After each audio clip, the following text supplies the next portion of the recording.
The apartment was quiet except for the soft hum of the evening breeze through the open window. Autumn leaves scattered across the balcony as I collapsed onto the couch, exhausted from another grueling day at the tech startup. My girlfriend Kira was already there, her fox ears twitching contentedly as she scrolled through her phone, her luxurious tail draped across the cushions like a silk scarf. Kira wasn't human, at least not entirely. She was what people called a hybrid, a fox human with amber eyes that could pierce through lies, soft russet fur on her ears and tail, and an attitude that was equal parts playful and dangerous. We'd been together for 8 months, and every day felt like an adventure I never knew I needed. "Rough day?" she asked without looking up, her voice carrying that melodic lilt that always made my heart skip. "The worst," I groaned, kicking off my shoes. 3 meetings that could have been emails, and Jenkins spilled coffee all over my presentation notes. She chuckled, finally setting her phone aside. Her tail swished playfully as she turned to face me, tucking her legs beneath her in that impossibly graceful way she moved. "Poor baby. Want me to make you something to eat?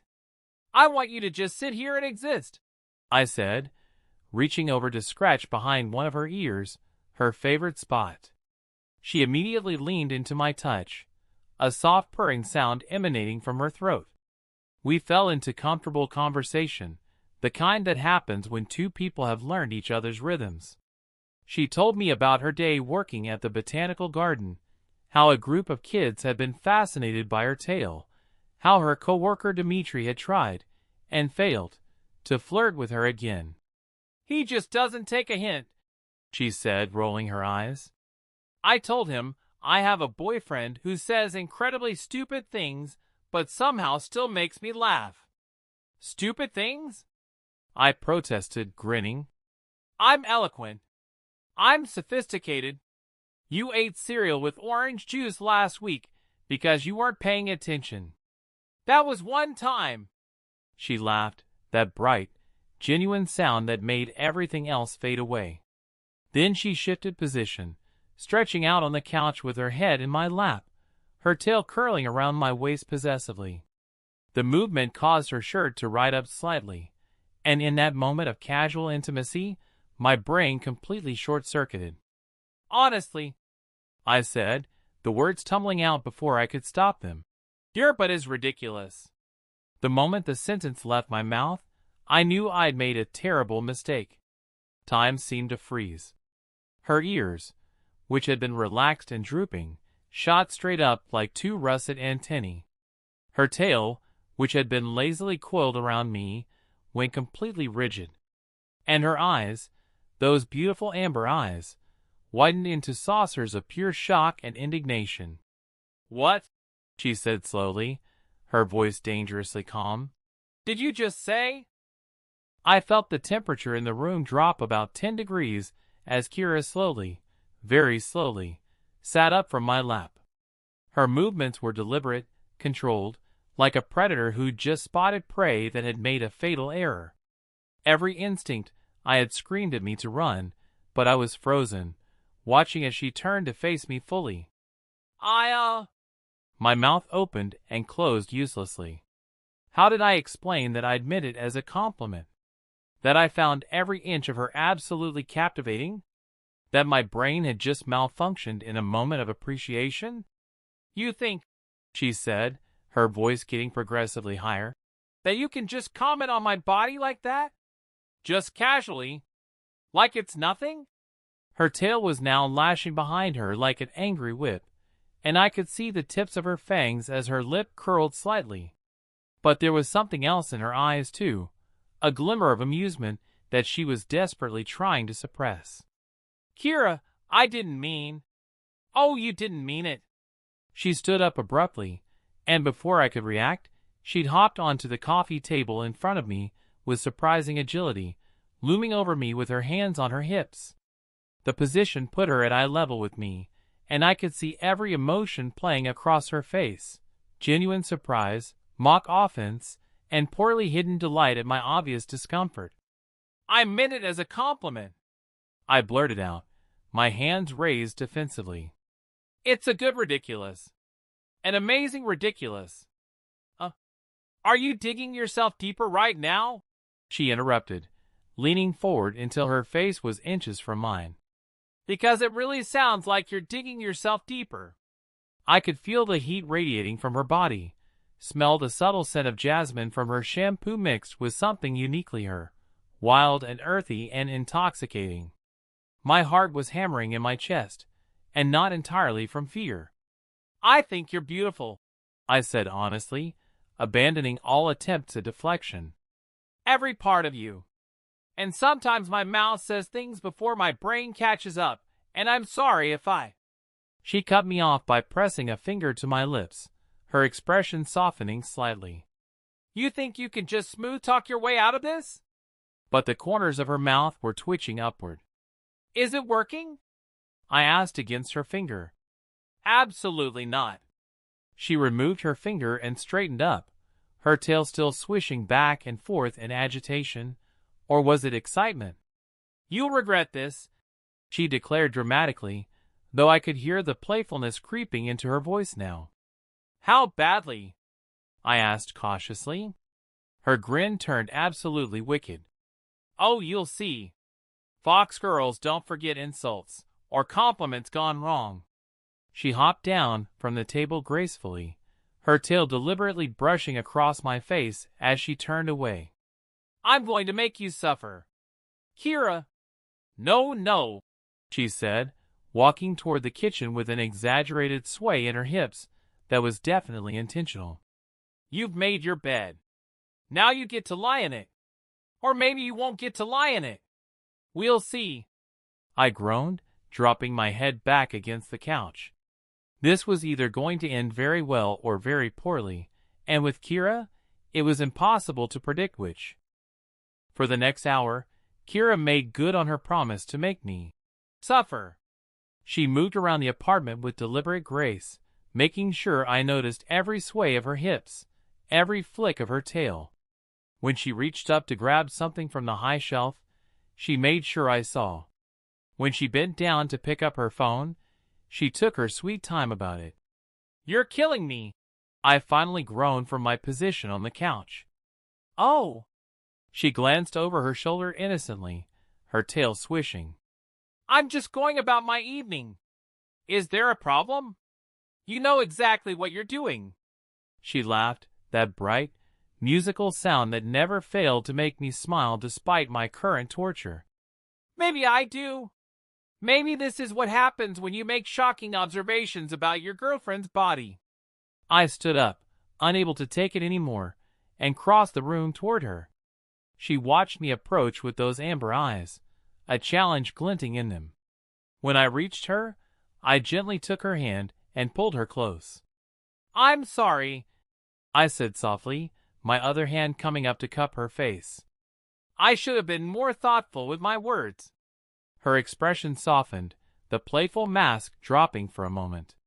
I wasn't really offended, she admitted quietly. Just surprised. You usually keep those thoughts inside your head. I do, I agreed. But sometimes when I'm with you, all my filters disappear. You make me feel comfortable enough to be completely, stupidly honest.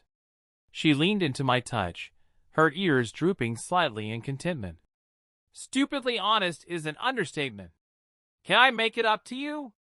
I asked, leaning down until our foreheads touched. Depends on what you have in mind, she whispered, her breath warm against my lips. I kissed her then, soft and sweet, pouring all my affection into it. She responded immediately, her arms winding around my neck, her tail curling around my leg possessively. The kiss deepened, and I felt her push up on her toes to get closer. When we finally broke apart, both of us slightly breathless, she looked up at me with a satisfied smile. That's a good start, she said. Only a start? I asked, raising an eyebrow. Her grin turned mischievous again. Oh, you have a lot more apologizing to do. She took my hand and started pulling me toward the bedroom. And I have very specific ideas about how you can make it up to me. My heart rate kicked up several notches as I followed her, watching the way her tail swayed hypnotically. Should I be worried? She glanced back at me over her shoulder, her eyes glowing with that feral, playful light that had first captivated me. Only if you can't keep up. The bedroom door closed behind us with a soft click, and Kira turned to face me, her back against the door. The playful teasing from earlier had transformed into something more intense, more genuine. She reached up and slowly began unbuttoning her shirt, maintaining eye contact the entire time. You wanted to compliment me, she said softly, so now you get to appreciate me properly. I approached her slowly, giving her time to change her mind, but she just smiled and pulled me closer. The evening light filtering through the bedroom curtains cast everything in a warm, golden glow. Kira stood before me, vulnerable and confident all at once, her fox features making her seem almost ethereal in the soft illumination. Her ears twitched slightly as I reached for her, betraying the nervousness beneath her bold exterior. You're staring, she whispered, but there was no accusation in it, only curiosity. I can't help it, I replied honestly, my hand settling on her waist, feeling the warmth of her skin through the thin fabric. You're mesmerizing, she hummed softly, a sound somewhere between a purr and a sigh, as I pulled her closer. Her tail wrapped around us both, creating an intimate cocoon that shut out the rest of the world. When our lips met again, it was slower than before, more deliberate, as if we were both savoring the moment. My hands traced the curve of her spine, feeling the slight shift of her muscles beneath my fingers. She arched into the touch, her own hands exploring the planes of my chest, fingers curling into the fabric of my shirt before tugging it upward impatiently. Off, she commanded softly, and I obliged, breaking our kiss just long enough to pull the shirt over my head before returning to her. Her skin was impossibly soft, warm like she'd been lying in the sun. I trailed kisses down her jaw to her neck, feeling her pulse quicken under my lips. Her fingers tangled in my hair, and when I found that sensitive spot just below her ear, she made a small sound of pleasure that sent electricity through my entire body. You're doing better, she breathed, her voice husky. Keep going. We moved toward the bed together, a tangle of limbs and whispered endearments. When we fell onto the mattress, she pulled me down with her, her legs wrapping around my waist, holding me close. The intimacy of the position, the trust it implied, made my heart swell with affection for her. I love you, I whispered against her skin, meaning it with every fiber of my being. Her hands cupped my face, forcing me to meet her eyes. I love you too, she said seriously. Even when you say ridiculous things about my butt? I laughed, the sound bubbling up from somewhere deep in my chest, and she joined in, her whole body shaking with mirth beneath me. The laughter dissolved into more kisses, deeper and more passionate, as our bodies found their familiar rhythm together. Time lost all meaning as we explored each other, relearning the maps of skin and sensation we traced countless times before. Her tail stroked along my back soft as silk, while her hands clutched at my shoulders. I memorized every sound she made, every gasp and sigh, storing them away like precious treasures. Later, as we lay tangled together in the sheets, her head on my chest and her tail draped across both of us, I felt a profound sense of peace. Her fingers traced lazy patterns on my skin, and I could feel her heartbeat gradually slowing to match mine. You know, she said drowsily, if you wanted my attention, there are easier ways than insulting my body. I wasn't insulting. She lifted her head to look at me, one eyebrow raised, but she was smiling. I know. And honestly, it was kind of endearing how flustered you got. I groaned, pulling a pillow over my face. I'm never going to live this down, am I? She pulled the pillow away and kissed me softly. Probably not. But that's part of being with someone. They get to tease you about your embarrassing moments forever. What a romantic thought, I said dryly, but I was smiling. The next morning, I woke to find Kira already awake, propped up on one elbow, watching me with an amused expression. Her hair was delightfully mussed, her ears slightly askew, and there was a satisfied glow about her that made my heart skip. "Good morning, Mr. Ridiculous Compliments," she said cheerfully. I groaned, burying my face in the pillow. "It's too early for teasing." "It's never too early for teasing when you've handed me this much ammunition." She poked my shoulder playfully. "Come on, get up. I'm making breakfast, and you're going to help." We stumbled into the kitchen together, still in our sleepwear, and began the familiar dance of preparing breakfast. Kira insisted on making pancakes, her specialty, while I was relegated to coffee duty and fruit cutting. Her tail kept, accidentally, knocking into me, and every time I pretended to be annoyed, she'd flash me that innocent smile that fooled absolutely no one. "You know what I realized last night?" she said as she flipped a pancake with practiced ease. "What's that?" "You're actually really bad at smooth talk. Like, objectively terrible." I paused in my coffee making to stare at her. "Excuse me? Think about it," she continued, clearly enjoying herself. "You're but as ridiculous as possibly the worst compliment in the history of compliments. And when you tried to explain yourself, you just kept making it worse. I feel like you're being unnecessarily harsh right now." She laughed, setting down the spatula to face me fully. "But that's the thing. I kind of love that about you. You're not smooth or practiced. You just say what you're thinking, even when it's absolutely the wrong thing to say. It's genuine. It's you." I crossed the kitchen to stand beside her, wrapping my arms around her waist from behind. She leaned back into me, her tail curling around my leg in that possessive way I'd grown to love. "So you're saying my complete lack of filter is actually a good thing?" I asked, resting my chin on her shoulder.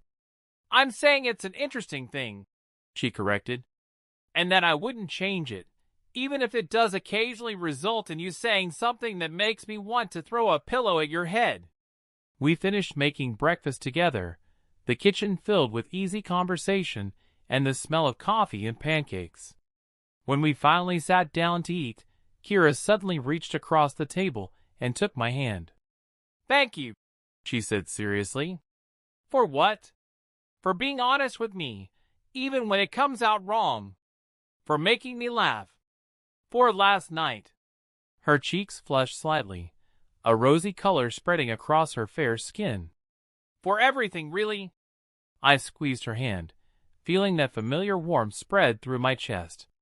"You make it easy to be myself. Even the embarrassing parts. Especially the embarrassing parts," she corrected with a grin. After breakfast, we cleaned up together and then collapsed on the couch to watch TV. But Kira couldn't seem to let go of the previous day's incident. Every few minutes, she'd start giggling, and when I'd ask what was so funny, she'd just shake her head and giggle harder. "Seriously, what?" I finally demanded, though I was laughing too. "I'm just," she gasped between giggles, "I'm just imagining you saying that to other people. Hello, nice to meet you, you're but as ridiculous. Can you imagine? I would never." "Excuse me, ma'am, I couldn't help but notice." She dissolved into laughter again, holding her stomach. I grabbed her and pulled her into my lap, tickling her sides in retaliation. She shrieked and squirmed, her tail thrashing wildly, as she tried to escape, but she was laughing so hard she had no strength to fight back. "Say you're sorry," I demanded, continuing my assault. "Never," she managed between gasps. "You deserve this." We wrestled on the couch like children, laughing until our sides hurt, and we could barely breathe. When we finally collapsed in a tangled heap, both of us panting and grinning, I looked at her and felt overwhelming gratitude for this strange, wonderful relationship we'd built. "You're ridiculous," I said fondly, tucking a strand of hair behind one of her fox ears. She smiled, leaning in to kiss me softly. Takes one to know one. As the afternoon sun streamed through the windows, and we settled in to watch our show, her head on my shoulder and my arm around her waist, I realized that this, the laughter, the teasing, the complete comfort with each other, was exactly what love should feel like. And if occasionally that meant saying the wrong thing and getting playfully tortured for it, well, that just made it more interesting. Her tail curled around my wrist as she snuggled closer, and I knew that despite my tendency to stick my foot in my mouth, I wouldn't trade this for anything in the world.